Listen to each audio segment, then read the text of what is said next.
Okay, Boker Tov, everybody. Chanukah Sameach. Sorry. Welcome to class 108 in our ongoing series of Torah Motion, a close look at the Siddur. Of course, today being the first day of Chanukah, we'll talk a little bit about Chanukah. Who was at my shir last year on Chanukah? You don't have to raise your hand or put it in the chat box. So, of course, I took a look at my notes, and I had a whole section things I didn't discuss last year that I'll get to this year, the next year, because we never quite cover what we want to do. But just very quickly, I mean, last year I'm not going to go over it. We discussed why Chanukah is not mentioned in the Mishnah. That was a big chunk of what we talked about, which is an important question. We talked a little bit about Al-Nisim and Haneirat Halalu.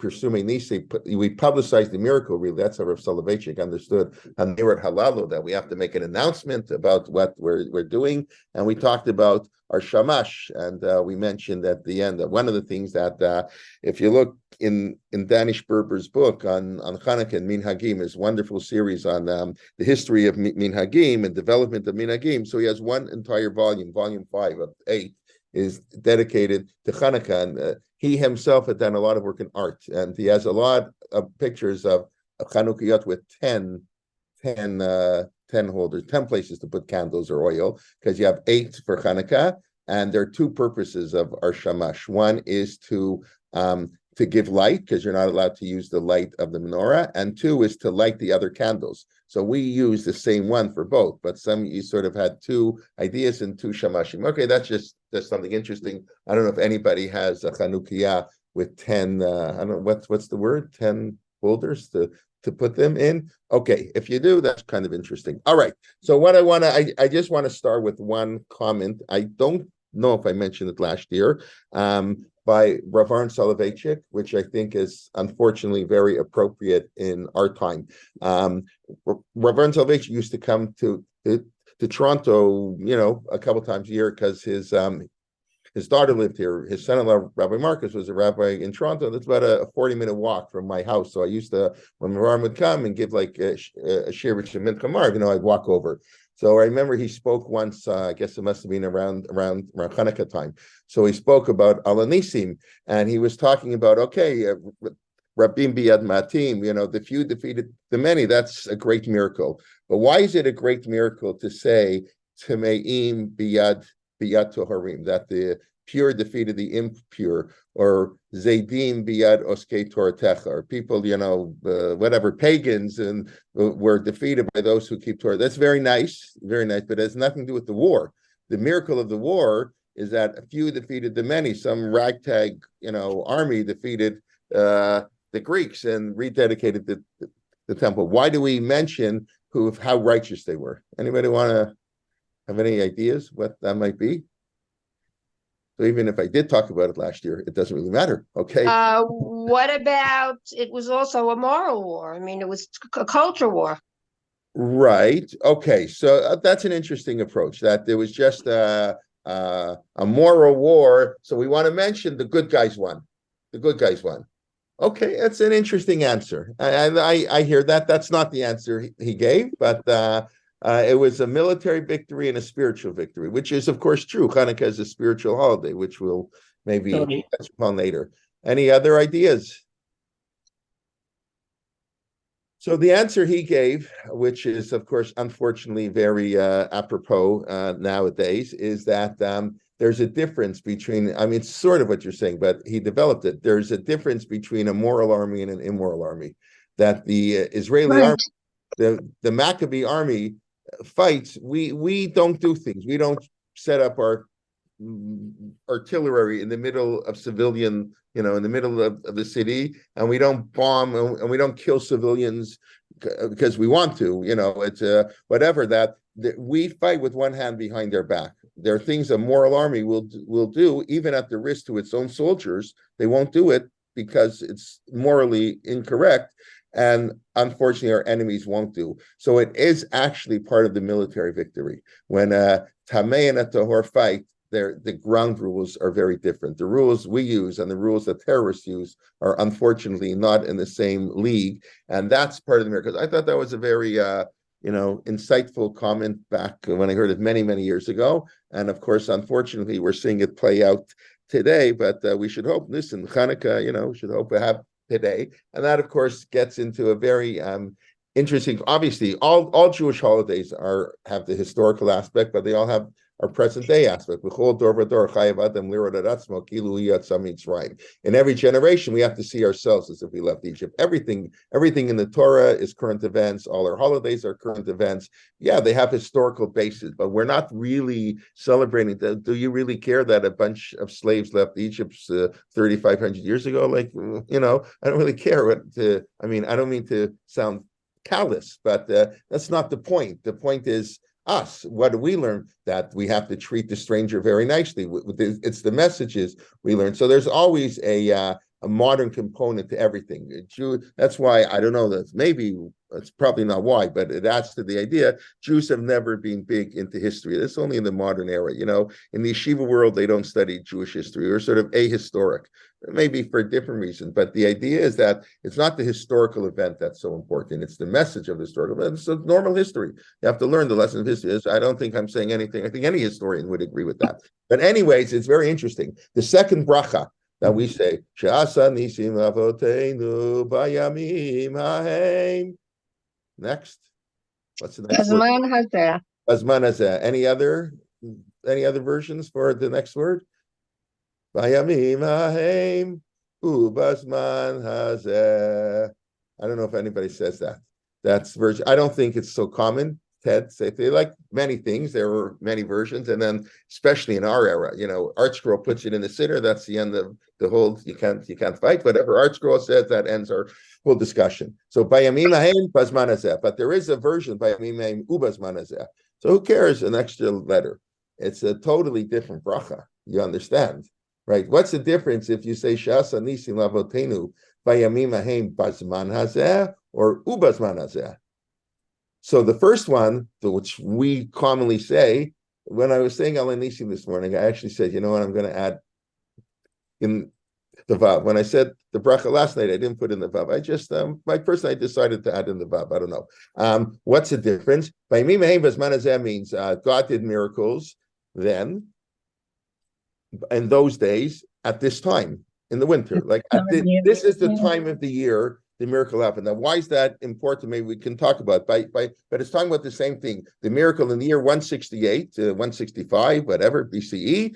And at this time period, this is the time period they rededicated the Beit HaMikdash, even though probably the war ended earlier. It's a historical source. The war ended like a month earlier, maybe more than a month earlier, but it took them time to clean up the Beit HaMikdash. They celebrated, it was really a month and a half later, but it's at this time period, at this time of the year, 2,200 years ago, that's Chanukah. When we say bayamim hahem ubazman hazeh, we're saying God does miracles back then and today. Maybe it's She'asa nisim avoteinu bayamim hahem in those days, and in our days, the state of Israel, despite the very difficult time we're going through now, as everybody is, you've all heard, I'm sure 100 times, it's not 1943, and it's a very different situation, and Jews are much better off, and despite the university presidents and the contextual approach they have to Judaism, still the Western world leaders are very much supportive of Israel. There are lots of positives going on. It's a very different world. And of course, the whole state of Israel is a great miracle. So bayamim hahem ubazman hazeh. So that's, I think it's maybe today, this time of year, it's important to stress ubazman hazeh. So one little vav, one little letter can make all the difference in what the meaning of the bracha is. Of course, both concepts are true. I don't think the first one denies the concept, but it's just, what are we stressing when we talk about Chanukah? Okay. All right. So let's discuss a big problem in Chanukah. One, I must say, I don't know why. I've never heard anybody raise this problem, which maybe means I'm the only one who thinks it's a problem, but I don't think so. I think it's pretty obvious that we have a serious issue, and why in the world is Chanukah a holiday? What should Chanukah be? And maybe what I said now explains a little bit of the answer. But why should Chanukah not be a holiday? If you ask any Jew on the street, and Chanukah is like our most popular holiday, probably after Pesach. Everybody loves Chanukah. Of course, in America, we love Chanukah because it's the time of the year. It's the Jewish Christmas, unfortunately, but that's the way it is for many non-observant Jews. It's a holiday time, give gifts, all the nice things. Okay, so if they like the menorah, very nice, good. And in Israel, of course, Hanukkah is very popular among secular because the reestablishment of a Jewish state sovereignty, the Maccabees. That's a very powerful secular Zionist idea. So Hanukkah is a really, really popular holiday, but it really shouldn't be. What should Hanukkah be? Okay, so why do we celebrate Hanukkah? This is not a trick question. This is not a trick question. Oil Hanukkah. The miracle of the oil, right? Everybody knows that, right? What's the second reason we celebrate Hanukkah? Military. I don't think so. Military victory. No, it saved Judaism. I'm sorry? It saved Judaism. It saved Judaism. Where do you see that? Who talks about that? I mean, the whole fight was about Judaism. They didn't let them follow their religious rules. Right, but that's what the whole reason for the fight was.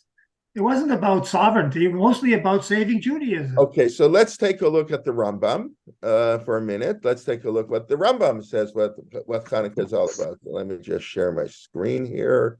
By the way, Rabbi, when was the first time it mentions the oil? Isn't that hundreds of years ago? Yeah, we're going to get there. One thing at a time. One thing at a time. Thank you, Zeb. Thank you. Very good. Okay, let's see. Is this it? No, that's the wrong one. Okay. We mentioned a number of times the Rambam. It's such an amazing codifier. I mean, besides his brilliance and everything, just his style is just worthy of amazement. And so the Rambam, of course, puts together Chanukah and Purim. Chapters 1 and 2 are Purim, and chapters 3 and 4 are Chanukah. Because in the Rambam's mindset, Chanukah and Purim are the same thing. Why? Because they are the rabbinic holidays. The Mishnah Torah is an elaboration of the 613 mitzvot. That's all the Mishnah Torah is. That's all the Mishnah Torah is, but that's what it is. And that's why on the top of every halacha, the Rambam tells you how many of the 613 mitzvot are in this section. So in Tefillah, 2 of the mitzvot are here. The laws of idolatry, 51 mitzvot are here. Shabbos, 5 mitzvot are here. And he lists the mitzvot in 3 words each, 5 words each, and then biur mitzvot elu beprakim abim, and the explanation of these mitzvot are in the following chapters. So when it comes to Chanukah and Purim, he writes there are no mitzvot; it's not in the Torah. But anyway, so they were like one idea. Chanukah and Purim is very interesting. Go together, and Al-Nisim joins them.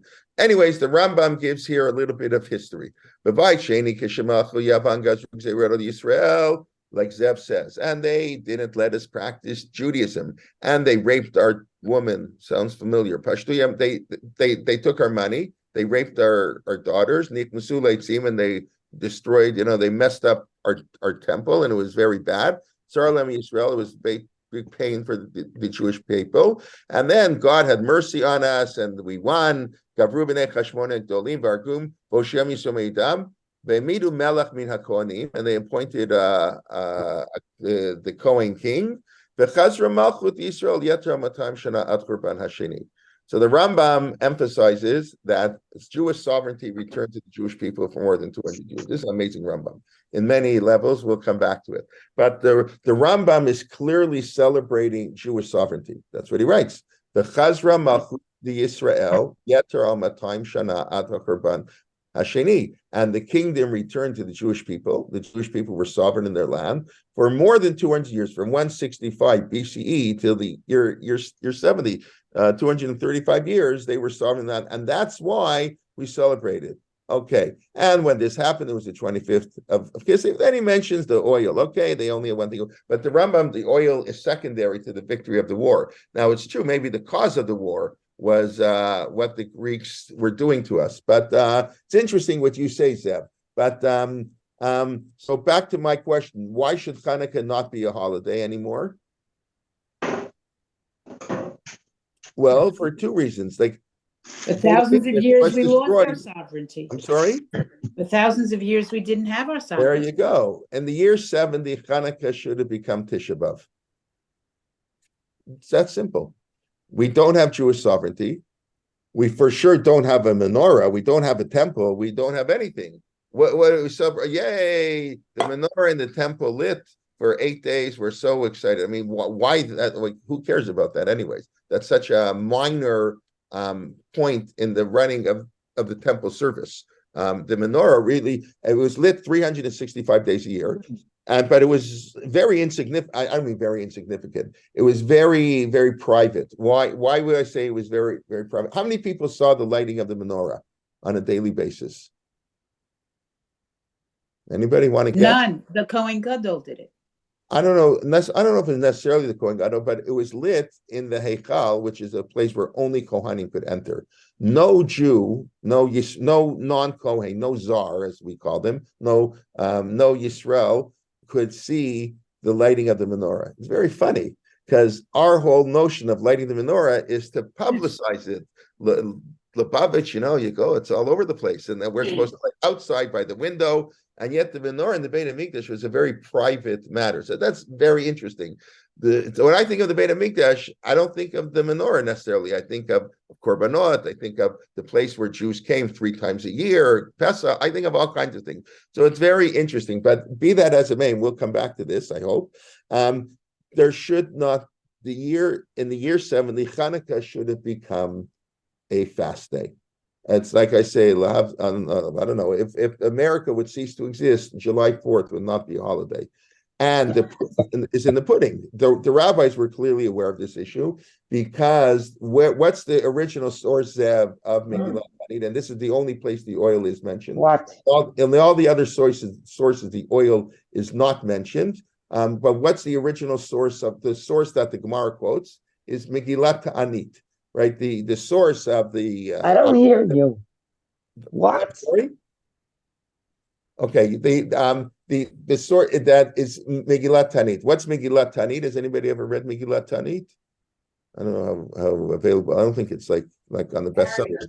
It's printed in the Steinsaltz Tanit Is it really? version. Oh, yes, that's great. I did not know that. Okay, next that's positive. They put it in there. That's great to know. I did not know that. Okay, thank you. There is a Hebrew version and an Aramaic version. Without getting, I don't know all the scholarly stuff on Megillat Tanit, but Megillat Tanit was a scroll before they were allowed to write the Mishnah. That's why they call it a Megillah. Before Rabbi Yehuda Hanassi took the decision to put the oral law into writing, they had people could write their own notes, whatever. So this was a scroll that was 35 days that you were not allowed to fast or say or give a eulogy, because great events happened to the Jewish people in the Second Temple, and we don't say tachanun, and we don't give eulogies, and we don't fast when these days happen. And the Talmud says in the year 70 it was destroyed. Just in the year 70 we just don't do any of these holidays. They don't make any sense anymore.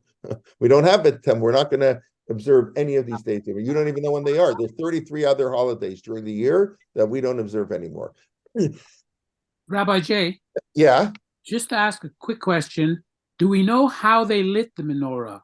In other words, did they light all 7 each day? Every day, or when Chanukah happened? No, well, I mean, before Chanukah. I mean, they were lighting the menorah before. They lit the menorah every day. That's a parsha in the Torah. Right. So the question is, how did they light it? It's a 7 branch. It's a 7 branch thing. Right. Did they light something in each branch every day? Did they light it only the 6th? So, what did they do on Shabbat? Did they light on Shabbat? I don't remember all the details. It is discussed in the Mishnah, and I think if I remember correctly, they used to like 2 and 5. They used to do 2 and take a break. I don't remember all the details. I'm sorry, I have to look it up. But yeah, they lit it every day. It was part of when we say in Korban, when I used to say all of the Korbanos. Now I say the Korban Tamid. I don't say all the Korbanos every day anymore. No. But it has a by having Misader say them Maracha Mishmei the Gemara. They would say the order. This happened before this. This happened before this. The whole order. I think there it does list. They divided the lighting of the menorah, but I don't know all the details, and I'm okay. I'll have to look into that. So it was lit on Shabbat? Yeah, of course. I mean, I think, of course. I don't want to. Yeah, the Beit HaMikdash, Yes. Shabbos didn't exist in the Beit HaMikdash. I don't mean it like that, but there is no Isser Malacha on Shabbos in the Beit HaMikdash. First of all, no rabbinic prohibitions applied in the Beit HaMikdash, because the Gemara says, Kohanim's reason. Why do we need rabbinic prohibitions? Why do you have to eat, can't eat chicken and meat? Because you may mistake chicken and meat. You're not so careful. You don't pay attention. The rabbinic are safeguards to protect the Torah. The Kohanim don't need those safeguards. They're in the temple, the aura of the temple, God, divine. Wow. You're going to be very careful. So no rabbinic prohibitions ever applied in the temple. That's why they could blow shofar in the temple on Shabbos. When Rosh Hashanah fell on Shabbos, they used to blow the shofar in the Beit HaMikdash. Secondly, Korbanos ran as normal. I mean, an individual could not bring a korban. Yeah, the individual couldn't go to the Beit HaMikdash and violate our Shabbat, but the korbanot were brought. The Beit HaMikdash service went on as normal. It's very interesting. Probably, that's for a whole other shir. Why the Beit HaMikdash, how the Beit HaMikdash operates. Time is totally different in the Beit HaMikdash. We mentioned a number of times that the day starts in the morning in the temple. The day does not start at night. Halachically, the halachic day starts in the morning. What I mean by that, when you bring a sacrifice, so you can eat it for one day. So you bring it on Monday afternoon at 1:00. So when does one day end? One day ends at sunrise on Tuesday morning. That's the end of the day. The first Mishnah in Brachot, the opening Mishnah in the Shas, tells us that the rabbi said only until Chatzot. You have to, because we're afraid. We know about the korban. You're afraid you may extend it accidentally. But the korban, the whole structure of the Beit HaMikdash was like you're in a different time zone. There was no sukkah in the Beit HaMikdash. They didn't eat in sukkahs. The whole thing is just a totally different entity. What can I say? It's so different. That's why we're not allowed to do anything from the temple in our home, where you're not allowed to light the menorah. And we'll get back. That's why our menorah has to have 8 branches and not 7, right? Because you're not allowed to have a 7th branch. You're not allowed to reproduce menorah. You can't make the gadim of the Kohen Gadol and wear them. You can't take the Shemen HaMishkah, the oil that they appointed on the priest, and pour it on your head. That's a Iser Karet, if I'm not mistaken. That's one of the 36 prohibitions that you're cut off, like eating chametz on Pesach. The Beit HaMikdash is special, and we don't take the service of the Beit HaMikdash, and obviously korbanot. That's the most obvious one. You're not allowed to bring a korban. That's a serious prohibition to bring a sacrifice outside. So the Beit HaMikdash is like its own entity, where the relationship between man and divine is quite different. But anyway, so getting back to what I was saying here, so they lit, right? I think we left off. They lit the menorah very privately. The Kohanim, they lit it every day, and we do it very differently. But back to our original question: why is Chanukah? So the rabbis abolished the other 33 days in Megillat Tanit, just Chanukah and Purim. The question is why? Why didn't the rabbis abolish Chanukah and Purim? Purim, we can discuss Chanukah is because Chanukah saved Judaism, and we still practice Judaism even after we lost sovereignty. No, you can say that about all the holidays. I don't know. I hear what you're saying, Zev, and you're saying Chanukah if Chanukah wouldn't have happened, Judaism couldn't have survived. Right. But nobody says that's why we celebrate Chanukah. Megillat Tanit we celebrate because of the oil. Al Hanisim we celebrate because of the war. Book of Maccabees we celebrate because of the war. Nobody says it's true. Yeah. We of course we could come back and observe the Torah, but even the Rambam you quoted starts off saying that we lost. They didn't let us practice Judaism. That's why we went to war, and that's why we celebrate winning the war. Not because we won the war, because we could still follow Judaism. Okay, I'll accept your answer. I'll accept your answer, but maybe that's not why it's a day of mourning. But okay, I have a different Rabbi Kelman? Yes. I just heard. Yeah, what do you want to say? Yeah, sorry, I have a bit of a cold.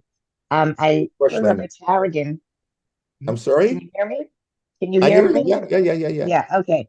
He said yesterday, I heard Rabbi Tarragon give a shir that Chanukah is the beginning of the Torah Shabbal Peh period of history. So maybe that's why he emphasized the point that that's really what kept us going through the 2,000 years of Galus. Now he didn't say the exact connection. I'm thinking that really all the halachos of Hanukkah are in Torah Shabbal Peh. We don't have it in the Chav. We have it in the Gemara. So maybe, So that's yeah, interesting. yeah. I always am under the impression But it's a drush answer. that Purim is the beginning of Torah Shabbal Peh. Purim Okay. marks the transition. That's why Purim is the Right. last book in Tanakh. Esther, Sofa, Neviot, Ayelet, Hashachar. Esther marks the end of the time period of part. So I've always understood that's when the Torah Shabbal Peh starts, which is when the Anshe Knesset Agdola got founded. The Anshe Knesset by Purim time. You can add I don't think Hanukkah is the beginning of Torah Shabbal Peh. I don't know. I think, the truth of the matter, the beginning, that we have very little in Torah Shabbal Peh until really even after Hanukkah, until really Hillel and Shammai. So you have the Anshe Knesset Hakdolah, but the Anshe Knesset Hakdolah is Purim time. So they set up Tefillah, Kiddush, Brachot. The Gemara says they're great. Anshe Knesset Hakdolah, Hiziru Atara Liyoshna. They return the glory of the Jewish people. That's why they're the Anshe Knesset Hakdolah. But that happened much earlier than Hanukkah. Then we know very little. Then we have Yossi ben Yoezer, Yossi ben Yochanan, the five generations in Pirkei Avot, but there's very little of their teachings that we have. Even Shmaya and Avtalion, the generation before Hillel and Shammai, we know very little. Torah Shabbal Peh really takes off, if you can use that expression, during Hillel and Shammai. Talmidei Beit Hillel and Beit Shammai, and then the six generations of the Tanim, Rabban Gamliel, and then you have the generation, and really in Yavne, because that's when they decided to write the Torah Shabbal, Rabbi Akiva and Rabbi Shmuel and Rabbi Shimon, Rav Shimon Bar Yochai, Rabbi Elazar ben Azar, the five rabbis in Bnei Brak. This is so. It's interesting. It's a Torah Shabbal Peh. So that's why we celebrate Chanukah. In other words, that's why they kept it as a holiday. See, that's all very nice, but that's not what it says. I want to tie it into the menorah and the oil, and yes, Morris. Yeah, I was going to elaborate something that I heard, I think, from Rabbi Meyer Soloveitchik, that expanding on what Zev said, Hanukkah, the reason the Maccabees saved monotheism for the world, because the majority of the Jewish world had already given up on monotheism. They were Hellenists, and he had this small group, and if it wasn't for them saving Judaism, we wouldn't have any monotheism in the world after that period. So, I think Christopher Hutchins says the same thing. Yeah. So And he would be against Hanukkah. yeah, go on. And secondly, I would just point out that I think the Navi Zachariah that we read on Shabbat Chanukah is a reason why it was established as a Chag. Right. Okay, so it reminds you, I don't know if I told you the story last year, but when I was in Israel, right after we got married, we spent the year in Israel. So I was in Beit Morish. I don't know if you heard of it, whatever. That's where I learned that year. And Chagay Ben Artzi was one of our teachers. He's Bibi Netanyahu's brother-in-law. Okay, wherever that's worth. But he himself won the Chidon HaTanakh, or his kids are, the whole family there is all in Chidon HaTanakh. So he's a Baal Tshuva. And this is, I'm going back over 30 years. So he told us Chanukah. It was very fascinating. He said his brother was a professor at Hebrew University, totally secular, refused to observe Chanukah because Chanukah, the wrong guys won. The ultra-Orthodox Zealots won. I'm on the side of the Greeks. Democracy, art, architecture, freedom. I don't want to celebrate. So he refused, contrary to what I said before, secular Zionism. So he refused to celebrate Hanukkah because the wrong side won. And then he said they were both on sabbatical in America.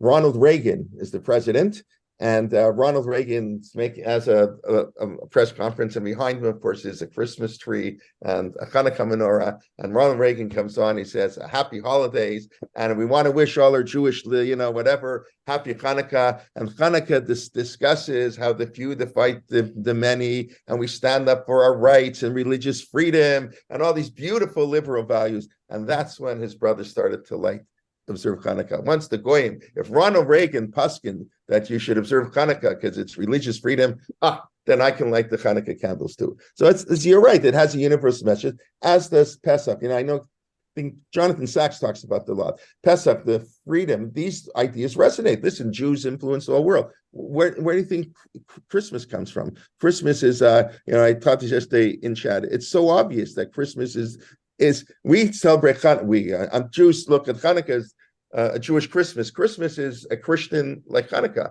It's on the 25th of December instead of the 25th of Kislev. They light candles outside. They put light. That's what we do. Take the menorah outside. They put their Christmas. It's obvious that Christmas is origins are in Hanukkah. It's normal. Religion, cultures influence each other, and we all know Judaism is influenced in many ways. So all this is all very nice. Thank you. Hanukkah we celebrate because it's Torah Shabbat Peh. Okay, Torah in general, as Zev wants to say. I had a different. I don't say a different. Maybe it's the same approach, but I said like this. Basically, the rabbis.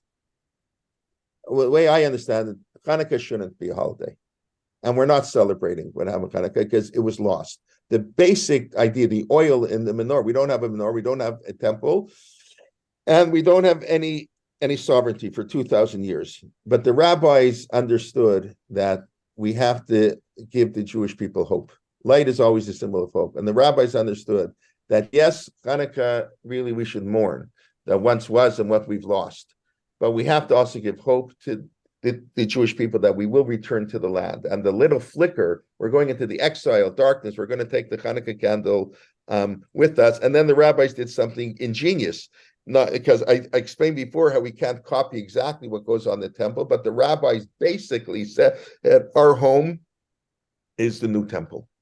And therefore, they convert, we don't need a temple. Let's say, the Rambam, that really the temple is not an ideal. The temple is a concession after the sin of the golden calf.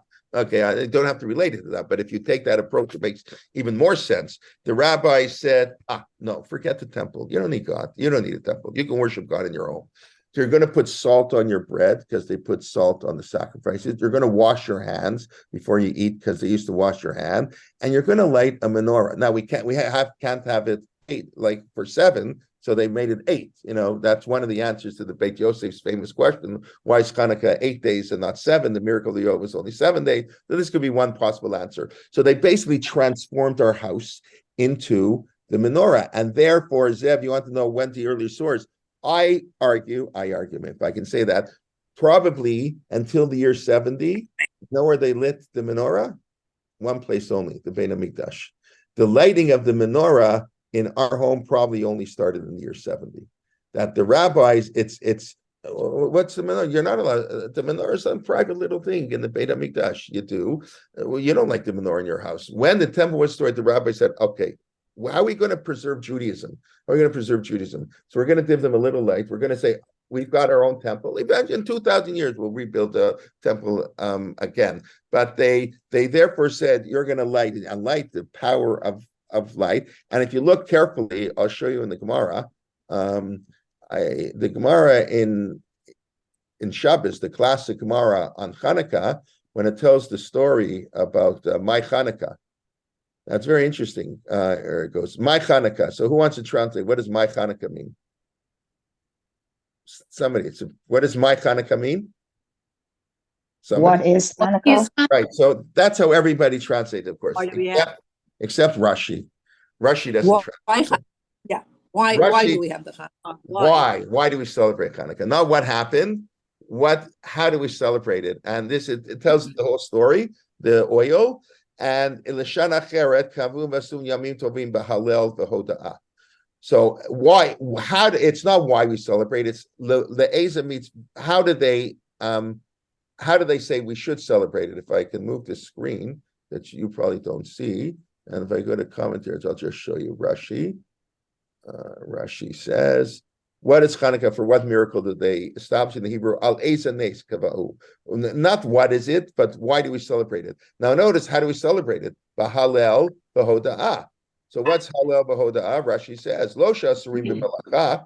You can work, you can, right, you can do all the malach, but it's not like on Shabbos. Shalom Nikvu Ella Likro Halel, to read Halel, V'Lomar Al Hanisim, to say Al Hanisim. That's all you have to do on Chanukah. Whoa. What happened to lighting the candles? I said that what we do on Chanukah? the shalom nikvu ella. The word ella, like it's an exclusionary word. The only reason we have Chanukah is to say Hallel. It's one of the 8. We only say full Hallel on Chanukah, Sukkot, and one day Pesach and Shavuot, and to say El Nisim, nothing about lighting the candles. Even though the Gemara, all before, it's very fascinating, is all about how we light the candle. But when we're discussing why we celebrate Hanukkah, there's nothing about lighting the oil. Probably why? So what's going on here? So let's go back here. Why did I lose the place? Because okay, notice the key words Lashana Acheret. Also, Lashana Acheret means in another year. Usually people translate it the next year. I don't think it means the next year. Lashana next year means Lashana Haba Yerushalayim. At the Pesach Seder, we want to go next year in Jerusalem. Lashana Acheret means in a future year. And now what I think is it really wasn't until the year 70 that Chanukah became a holiday of the masses. Chanukah is a temple holiday. That's why it's called Chanukah. Chanukah Tamiz Be'ach. Chanukah is not a home holiday. The rabbis, in their brilliance in the year 70 to save Judaism, understood they converted Chanukah into a home holiday. We lit the menorah there. We're going to lit the menorah here, but really lighting the menorah is almost secondary. The key parts of are Hallel and Hodah. You want to maybe the menorah symbolizes Hallel and Hodah, but it's very different. I think so. Basically my argument is that Chanukah is a holiday of the future, not a holiday of the past. I mean, I spoke earlier how all our holidays are about we have to take the lesson, but they celebrate the past. We do celebrate on Pesach the fact that we left Egypt, and in Shavuos we got the Torah. That's how we celebrated. Nowadays, whatever, we're celebrating Purim because of what happened. Of course, they have messages for today, but Chanukah has nothing to do with the past. It's all L'Shana Acheret. It's all for a future year, because it doesn't make sense to celebrate Chanukah. Chanukah should be Tisha B'Av, because we should be mourning what we once had and what we have lost, and the rabbis transformed it. So it's a great holiday of hope and light, and that's why. And Chanukah is in the darkest time of the year. It's darkest time physically and spiritually, right? It's the only holiday that takes place in the winter. It's the only holiday that takes place in the second half of the month, or that starts in the second half of the month. Every single Jewish holiday takes place in the first half of the month when the moon, because the Jewish people are compared to the moon. The first mitzvah given to the Jewish people is to sanctify the moon. So it's got to be when the moon is getting stronger. But Chanukah is in the darkest time lunar of the month. You can't see the moon at the end of the month, and it's the darkest time in our solar year. And it's no coincidence that you're going to celebrate a holiday of darkness with light. I mean, forget any oil, forget miracles, forget temple, forget the Maccabees. In the time of darkness, you want light. And of course, the rabbis always sought the convergence between the spiritual world and the physical world. There's physical darkness, so there's spiritual darkness. Torah is or. That's what we call it, the light of Torah. So that's, I think, what happened in Chanukah. Maybe I'm not saying anything different than what you're saying, but really, I just want to point out, if you think about it, it makes no sense that Chanukah is a big holiday because of what happened. First, it's not applicable anymore. Now, Zev, you asked, when does the miracle of the oil first mention? So that's the first mention. The problem, of course, and I think I alluded to it, we mentioned it last year. I actually think it is important to mention that of course the holiday of the miracle of the oil is not mentioned, not in Al Hanisim, that we say every day. That's it's not in Hoda'ah, Halav Hoda'ah, and it's not in the book of Maccabees, which is the sort of historical source for Chanukah. It comes up much later. So some people want to say the rabbis wanted to downplay the military. That's not a Jewish thing. We don't like to celebrate the military victory. So the rabbis wanted to downplay, and especially if Chanukah is being celebrated as we're going into exile, military doesn't make any sense, because we don't. If my thesis is correct, that Chanukah was not really a holiday until the year 70. I mean, in the temple it was, but it wasn't massively celebrated. The menorah didn't come till much later. So yeah, what are we talking? We're not going to talk about a military victory. That you can't have a remembrance of. Light, the symbolism of light, you can have an exile, but not a military victory. So it wants to be totally downplayed. That's what many people say. So the Gemara highlights the miracle of the oil. In maybe I'll quickly see if I can find his picture while I speak. So, Kelman, yes. does Josephus mention the oil? You know what? I was going to say Josephus doesn't either, but I didn't say it because I'm not 100% sure. But my assumption, my 98% assumption is he does not. He does not mention the oil. Nobody from that time period seems to mention the oil. Okay. So now let me okay, I'm going to share my screen again. There is a fascinating story with Herzl and the menorah also. I don't know that story.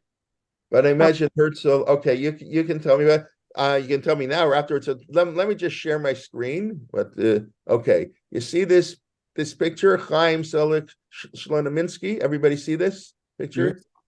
How many people think he's a religious Jew? You think he looks like a religious Jew? Yeah. Yes.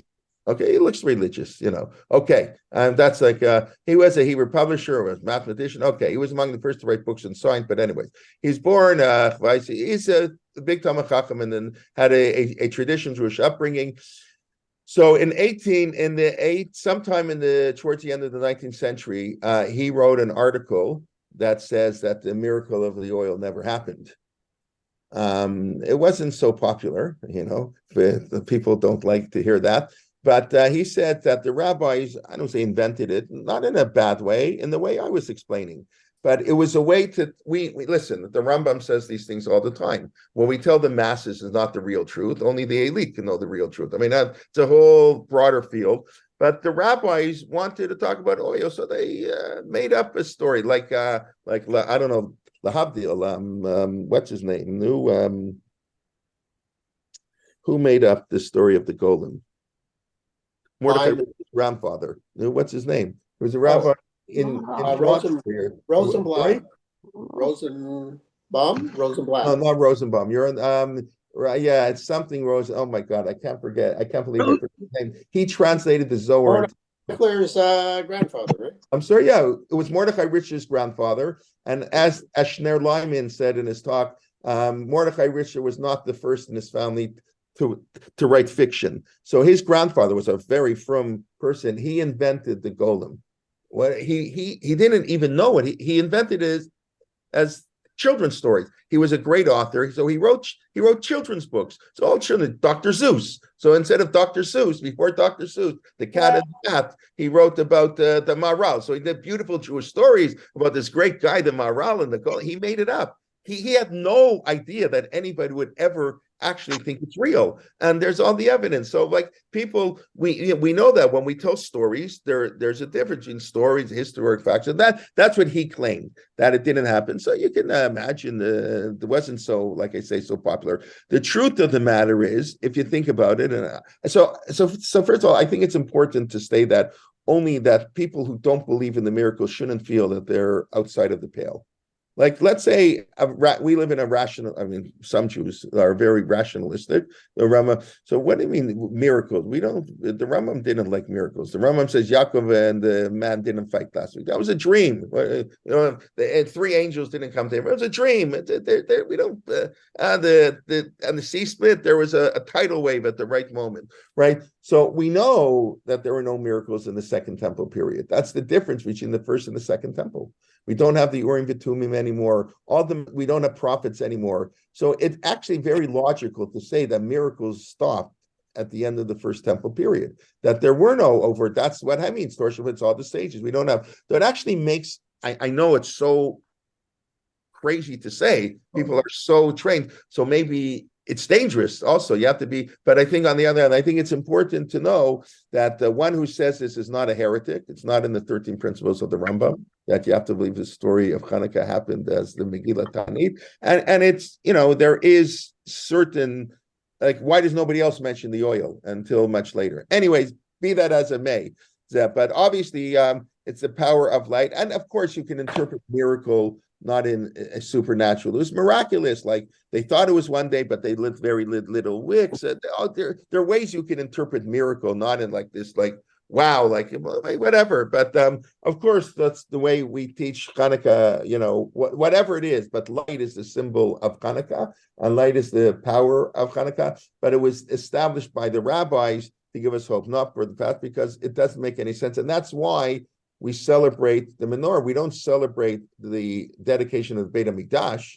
That didn't make any sense. The menorah, the one thing we celebrate, and it's totally transformed. That's what I said. No longer is it a private thing for the Kohanim to see. Now, we're going to give the Jewish people hope, and we're going to give the Jewish people that we're going to come back. And the light of Torah and all that, we have to publicize that. So we totally transformed the mitzvah of the menorah from the Beit HaMikdash, and we put it into our house, which wouldn't be allowed. And then later on, the minhag is, of course, we light in our shuls also, because our shuls are also a mikdash ma'at. We call it.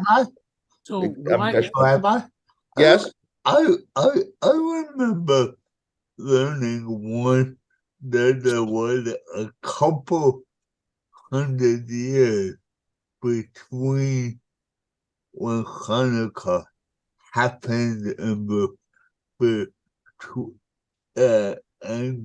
the time it was instituted. Right.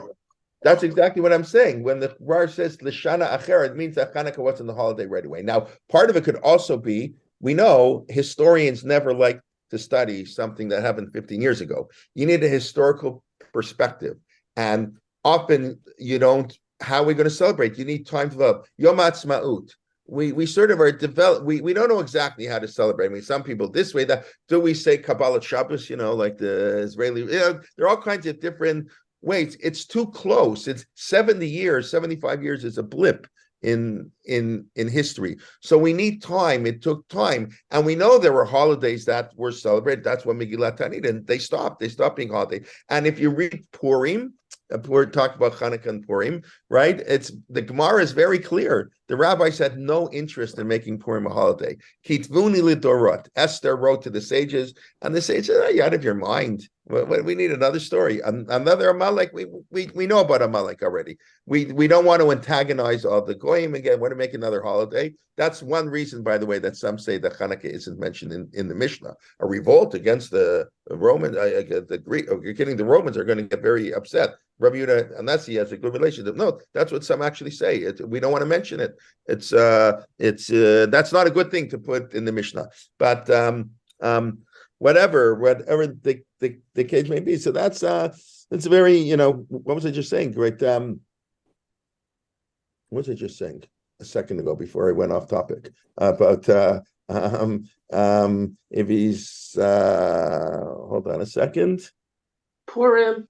Oh, right, Purim, of course. Right. Thank you very much. Okay, I can't believe it. Thank you, Tova. You can always rely on my older sister. Okay, Purim, because Purim, the rabbis were not interested in Purim. The rabbis were not interested in Purim, and it's a back and forth until Purim becomes a holiday. And we have later we have in the Mishnah, should Kohelet be included in the Mishnah? Should Shir Shirim be included? Things take time to develop. They can often take hundreds of years before consensus. And this is true in halacha too. There are many halachic questions that were debated, and it takes a long time till a consensus develops. And certain things like we haven't developed a consensus when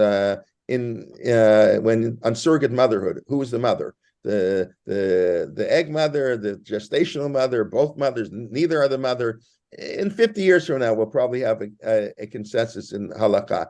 Things take time to gel and to develop. Electricity, can you use it on Shabbos? So first it started, they didn't know, then there became a consensus no, and 50 years from now, you'll see we'll all be using electricity. Why wouldn't Rashi have talked about the lights in that case? He was well after the time of the Talmud, and so why wouldn't who have talked about it? Rashi. I mean, why would Rashi? Oh, there's the Gemara. No. Rashi's just interpreting the Megillat Tanit. So Megillat Tanit, which is an earlier source, there's a very early source about Chanukah that does mention the miracle of the oil. So Rashi, but nonetheless, the Gemara takes Megillat Tanit and then says Lashana Acheret in some future date, Kavun b'Halel v'Hoda'ah. The rabbis made Halal Hodah. So you see, the focus of the rabbi was not initially on lighting the menorah. Maybe that's even later. Maybe Halal Hodah they were said before the year 70. I don't know exactly, right? Maybe they did that right away. I mean, in the book of Maccabees and Josephus and Alanisim, it is a holiday. Just they don't talk about the miracle of the oil and at all. So and so Rashi's just interpreting what does Halal and Hodah mean. So Halal means Halal. We said this morning Halal, and Hodah to give thanksgiving. Birkat Hodah, Hatov Shimcha. We say Al Hanisim, and Rashi. We saw it's not what is Chanukah. Who cares? Not what Chanukah. It's why Chanukah. Why do we celebrate Chanukah? So I think that's just a fascinating piece. That even there, the menorah is downplayed in a certain way. Now the menorah can be upplayed, has nothing to do with miracle, not miracle. The fact that the menorah is a very powerful idea, a powerful symbol, as we all know, the importance of light. Okay, I have a lot of things I see that I'm not going to get to today that I'll leave over. Oh, actually, we can continue next week if we want. Quick question. I don't know. I'm not sure because next we have 2 Fridays Chanukah this year. Zev, yes. What do you want to ask? You quoted the Rambam. It seems like he said that the miracle of the lights did occur. He's a rationalist. No.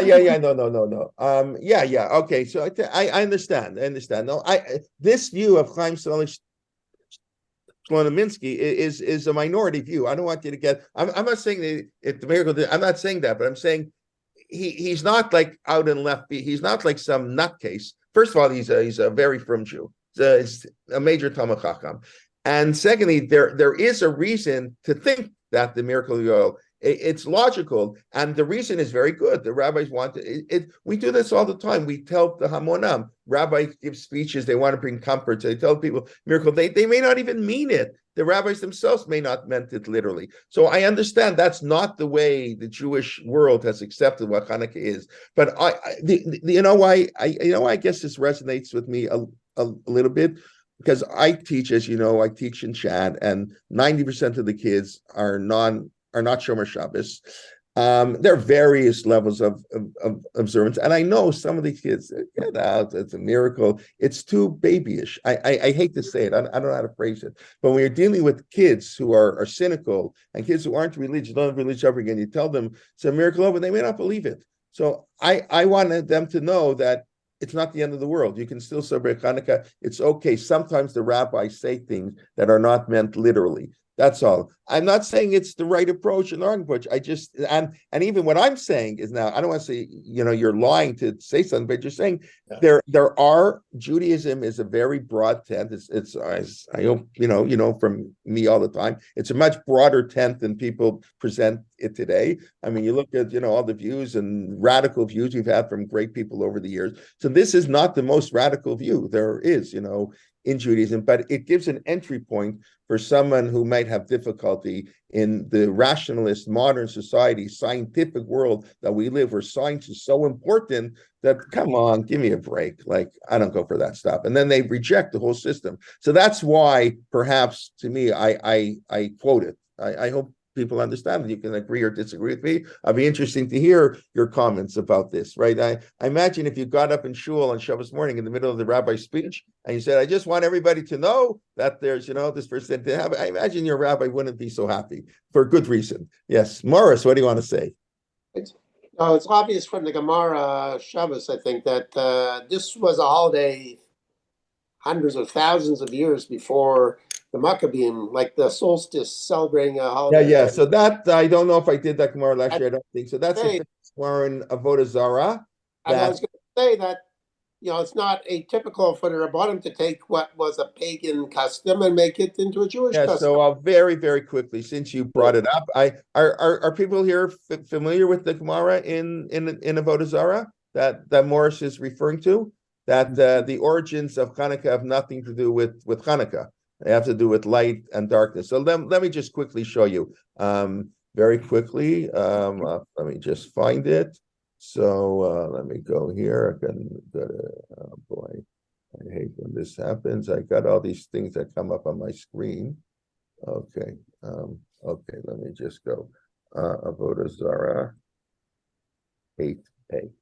Okay, so the Mishnah has listing off all the pagan holidays, because you're not allowed to do business with a pagan on his holiday. because he's a nice religious person, and he's going to be very thankful, and he's going to give money. He's going to take the money he made with his business deal, and he's going to dedicate it to his pagan god. It's because it's a nice thing to do, but we don't want to be partners with somebody doing idolatry because of us. So the Gemara says in Avodah Zarah, 8a, I'm on the wrong page here, that they list off what all the holidays are. So one of the holidays, I don't know how to pronounce this, Kalenda and Santa Larina. Where are we here? What page are we?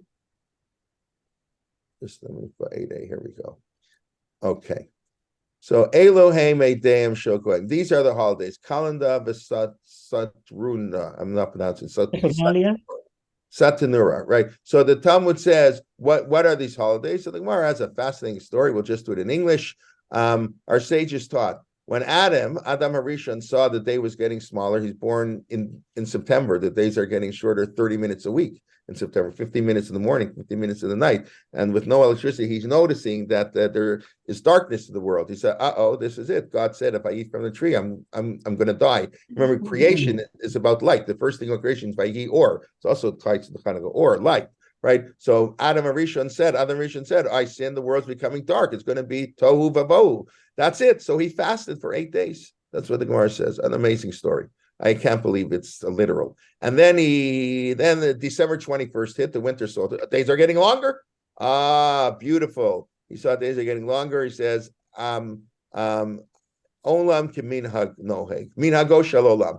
Right, this is the way of the world. I didn't know there were seasons. I know there are 4 seasons. So he went, this part I'll do in Hebrew, and notice the language. It's beautiful, actually.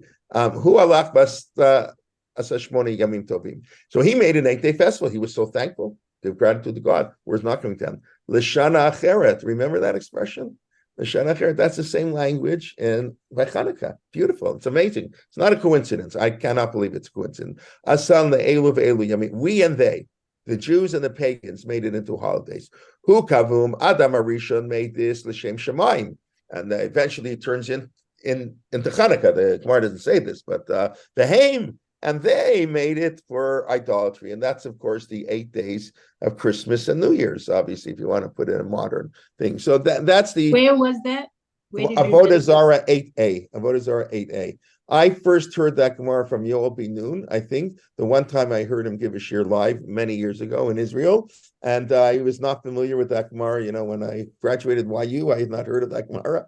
But anyways, yeah, it's a powerful. Now the Gemara never mentions Chanukah, but it's sort of obvious.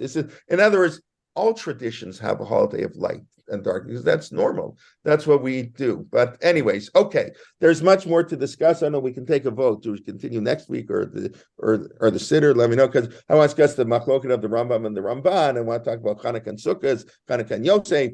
All kinds of interesting things we didn't quite get to today that I had hoped to. But anyway, so basically what we do, we started off with Rav Aaron Soloveitchik's powerful point that's unfortunately unfolding now, that when we fight our enemies use tactics that we would never use. We are tahor, they are tameh. So that's part of the military victory of what we are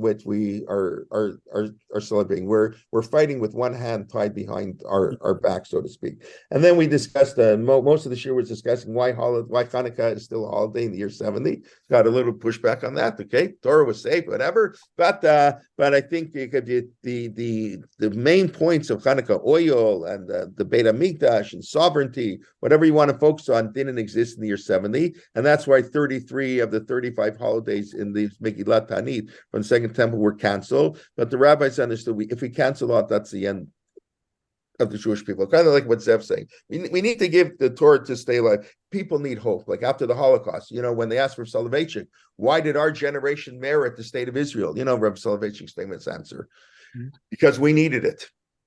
It's an amazing answer. He said the Vilna Gaon, the Chavetz Chaim, they were more righteous than we are. Why didn't they get Israel? Because they could survive Judaism. The Jews couldn't, after the Holocaust, we could not survive. Jewish people would have fallen apart. That would have been the end. Without, we needed it. So that's why we got the state of Israel. Amazing. So the rabbis needed to give the Jewish people something.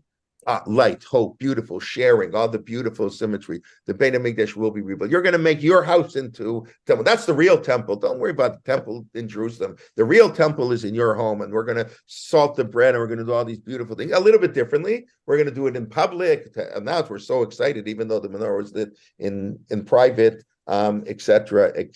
Etc. And then we saw just now, because sort of the earliest origins, perhaps of Chanukah. Okay, let me take any questions here. How was the rally in Ottawa? It was nice. It was snow. It's a lot of snow on the ground, and wasn't as powerful as the one in Washington. They also don't allow them to do concerts on Parliament, so they couldn't have the Maccabees or Rebo, whatever the guy's name is. I'm sorry, pardon my ignorance.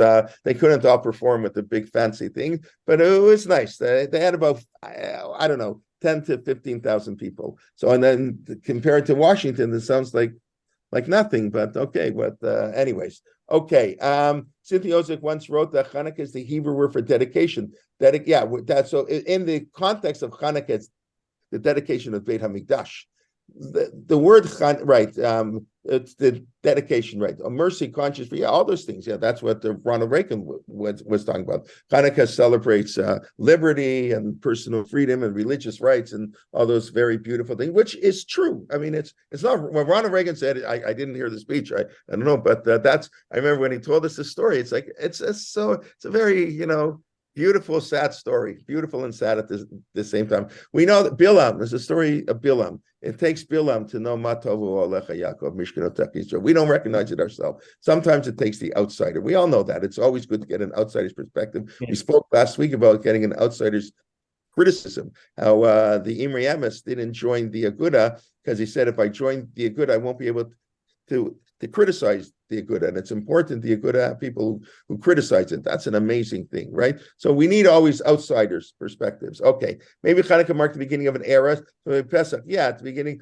Purim was the beginning of a new slant genocidal exile, right? So Chanukah marked a new era. So that's, I don't know if it marked a new era. The way the Rambam defines it, Chazra, we returned to what was. We got back our Psalm. He doesn't say something new.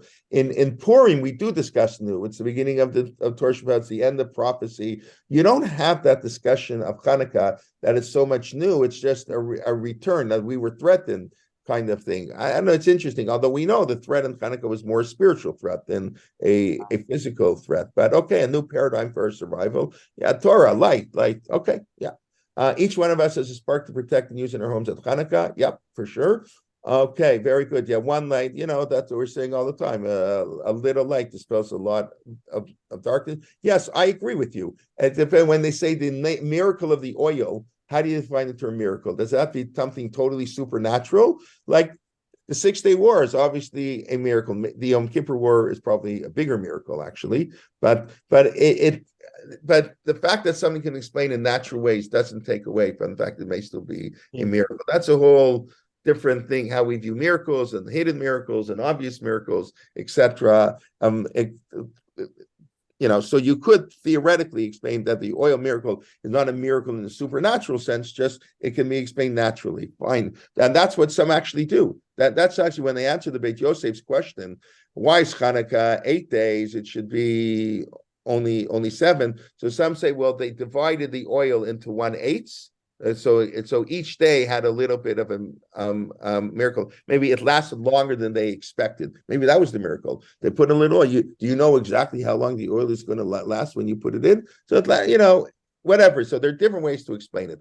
Okay, all right, that's it. Okay, very good. Rabbi Liebtag will be back on Sunday. He'll also be talking on Chanukah, and Benny Gesundheit also giving a shir b'ivrit this week back. So okay, I want to wish everybody Chanukah Sameach. We should have Bayamim Ahem Ubizman Hazeh, miracles in those days and in our days too, not miracles in this time period, but miracles in our time period, in our historical. Amen. Okay, Okay, and Shabbat Shalom. Enjoy.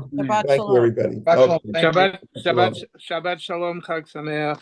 Chag Sameach. Thank you. Okay, bye-bye.